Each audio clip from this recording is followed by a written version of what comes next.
Koleg, motra dhe vëllezër, zonja dhe zotëri, ju falenderoj për mbështetjen dhe besimin që keni të ne si lëvizje dhe tek unë si kryetar e si kryeministër. Ju falenderoj për nominimin që natyrisht është nder, por është edhe përgjegjësi e madhe. Është një detyrim historik ky që kam ndaj jush, është një detyrim që ne kemi ndaj gjithë kombit shqiptar dhe ndaj Republikës sonë. Këtë detyrë do ta përmbushim e s'na ndal dot askush, sepse syt veshët mendjen zemrën i kemi të përqendruar te qëllimi ynë më sublim për parimi i kombit tonë. Pa mbështetjen tuaj të qëndrueshme dhe masive nga çdo fshat, nga çdo qytet, nga çdo lagje, nga çdo familje, nga brenda vendit e nga diaspora, ne nuk do të mundeshim të kapërcanim vështirësitë e mëdha shoqërore e historike të cilat janë paraqitur në të shkuarën tonë. Por me ndihmën tuaj, me bashkëpunim, me bashkëveprim të sinqert me gjithë ju, me sakrificë e me punë, pa u lodhur asnjëherë, jam i sigurt se ne do të tejkalojmë çdo pengesë, çdo sfidë përfshi këtu, edhe këto vështirësi disi absurde që po na paraqiten në të tashmen, dhe çdo pengesë, sfidë që mbase nuk do të na mungojnë as në të ardhmen. Jemi në një tjetër fushat, në prag të saj formalisht, në një tjetër ballafaqim me të kaluarën përmbajtësisht, që nuk do të vdes kurrë, siç duket, pa u përpjekur edhe një herë të na e marr frymën. Por ja që ne jemi këtu të pathyer më të fortë se kurrë, me duar të pastra e me ball të hapur.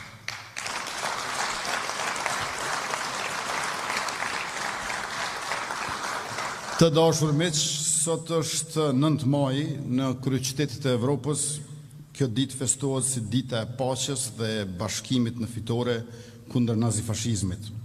Por për ne në Prishtinë, ku jemi mbledhur për herën e 63 në Këshillin e Përgjithshëm të Lëvizjeve Vendosje, kjo ditë nuk është thjesht një datë e shënuar në kalendarët e diplomacisë, është një pasqyrë e vullnetit tonë. Janë dy shenjat kësaj date, nga njëra anë Evropa dhe nga ana tjetër lufta dhe fitoria kundër politikës dhunshme e antidemokratike, politikës së shkatërimit të gjenocidit që përfaqësonte nazifashizmi. Evropa për Kosovën nuk është një stacion i thjesht ku duam ne të mbërrim, por një vlerë që e mbajmë për brenda nesh e që e tregojmë me punët dhe veprimet tona politike si subjekt politik dhe si qeverisje demokratike. Kur themi Kosova në Evropë, nuk e kemi fjalën për ndonjë farë zhvendosje gjeografike, po për zhvillim vleror. Ne po e ndërtojmë Evropën këtu, me drejtësi, me punë dhe me dinjitet. Kosova në Evropë, sepse tashmë Evropa në Kosovë. Me të njëjtat vlera, ne pra po e ndërtojmë edhe demokracinë tonë, duke qëndruar pa kompromis kundër formave klienteliste, politikave tribale e dhunshme, kundër korrupsionit e krimit, kundër lajmeve të rrajshme, kundër disfatizmit dhe degradimit të shtetit e të shërbimeve publike, kundër të gjitha atyre fenomeneve që populli ynë i urren dhe asesi nuk do të lejoj që të kthehen ndonjëherë. Jemi sot saktësisht 29 ditë larg 7 qershorit, pra nesër 4 javë janë zgjedhjet e reja e të jashtëzakonshme, të cilat vinë më pak se 5 muaj pas zgjedhjeve të kaluara ku ne shënuam 51% të votave.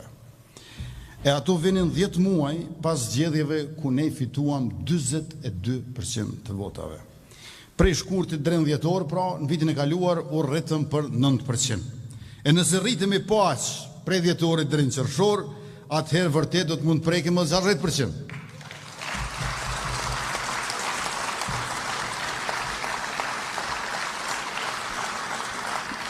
Nëse punojmë ashtu siç veç ne dim, ashtu siç e kërkon situata, me sinqeritet dhe për kushtim, edhe kjo padyshim që është e mundur. Sa herë po na bllokojnë, ne po rritemi e ata po marrin përgjigje edhe më të fortë nga populli. Me gjithë këto, unë jam i mendimit që si shtet, si shoqëri, si institucionet sistemit që duhet funksionojnë në mënyrë demokratike dhe efikase, ne nuk kishim nevojë për zgjedhje të tjera, të reja, kaq shpejt. Duket sikur dikush, mase ndonjë strateg që rre nga hije që drejton nga prapaskena veprimet opozitare, po mendon që zgjedhjet janë të domosdoshme. Ndoshta janë për dikë, por jo për popullin e për shtetin.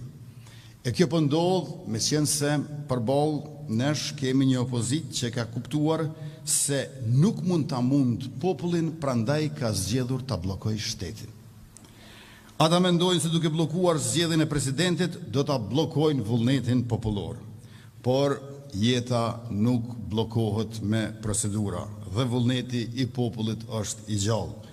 Vullneti i popullit shqiptar të Kosovës nuk është një nen kushtetues me të cilin mund të abuzoj dikush, është forcë e historisë që na shpije pandalshëm përpara.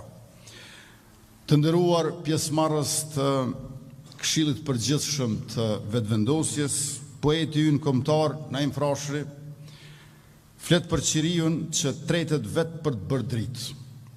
Pra për të bërë atë dritë e cila na mundson të shohim e të njohim njëri tjetrin, cili vërtet e do vendin dhe popullin ton, e cili do thjesht pasuri e fitim për veten e vet. Drita është ajo që na bën natën ditë, dhe drita jonë, drita e vetëvendosjes, buron nga e vërteta e thjesht se ne nuk i takojmë pushtetit, por pushteti i takon popullit.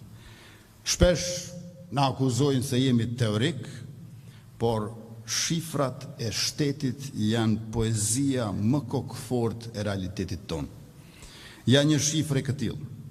Kur ne erdhëm pushtet, ishin 10 terminale doganore private, sot të gjitha terminalet doganore janë shtetërore. E pra, kjo shifër kaq faktike, kaq e thjeshtë dhe e kuptueshme, na shpjegon se pse janë qartë dhe nuk pranojnë asgjë tjetër, por vetëm të bllokojnë. Dikur millin pare nga terminalet private, por sot paraja shkon tek ai që punon e kursesi tek ai që vjedh. Sot ne kemi një ekonomi që prodhon vlerë. Nga 7 miliardë euro sa ishte bruto produkti vendor kur ne morëm detyrën, po e prekum 12 miliardëshin tani. Kjo nuk është rritje në letër, është rritje në tavolinat e bukës, është rritje e mirëqenjes dhe mundësive, është rritje e investimeve dhe e fitimeve. Edhe para nesh dikush fliste për rritje, pra ishte rritje e vogël e për pak njerëz. Ne e bëm rritje për të gjithë, mesatarisht 6% bruto produktit vendor çdo vit, e si vjet gjithashtu do ta kemi rreth 4% sikurse në vitin e kaluar. Shifrat tona janë pra fytyra e dinjitetit të ri të Kosovës për Kosovën. E kemi rritur edhe buxhetin e Republikës për 2/3, nga 2.4 miliard sa e gjetëm, si vjet është 4 miliard euro. Ata që dikur vëllnin në gjithë shka, nga asfalti deri te shkollat, sot çuditën se si mund bëhet punë pa vjedhur. Sekreti është i thjeshtë e madje edhe publik, mjafton të punosh për zemrën e jo për xhepin, të planifikosh me tru e jo me bark. Kemi rritur pagën minimale nga 130 përkatësisht 170 euro sa patëm gjetur, në 425 euro sa është aktualisht dhe 500 euro siç do të bëhet prej një korrikut si vjet. Paga minimale 500 euro e patatueshme.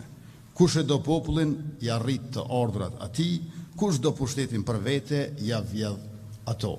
Dhe jo vetëm që paga minimale do të jetë 500 euro e patatueshme për punëtorët, por edhe për bizneset, sidomos ato të vogla që duan të rriten. Kjo është një ndihmëse jashtëzakonshme për shkak se 6.000 euro të para do të jenë të patatueshme.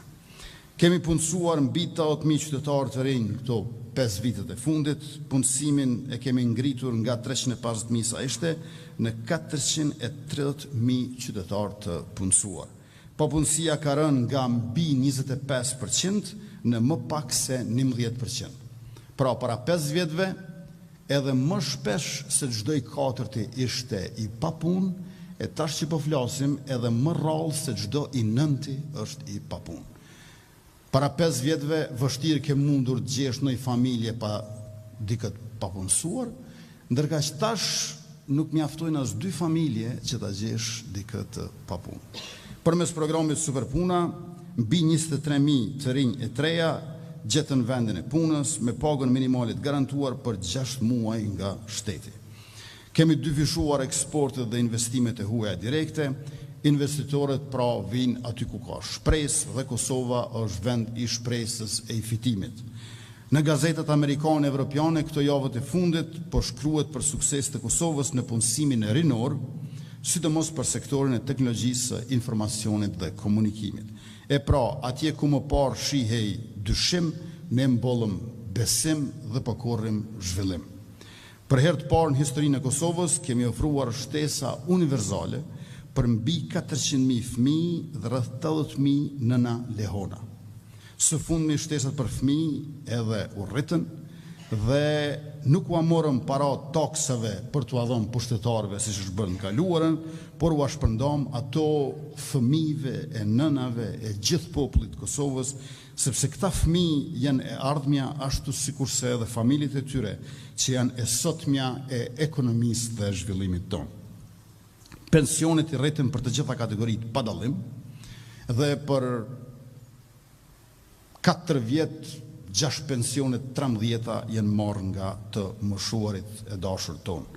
Paga në sektorin publik i rritën 3 herë brenda mandatit, arsimin e bëm falas në gjitha nivelet bachelor e master, sepse mendja e ndritur e rinisë sonë është pasuria më e madhe e Republikës. Investimi në dije është investimi më strategjik dhe ne këtë e bëm pa kursim. Në shëndetësi, buxhetin e borneve esenciale e gjetëm 24 milion euro, e trefishuam e tani e kemi mbi 100 milion euro. Nga klinika pas klinike, kaluam te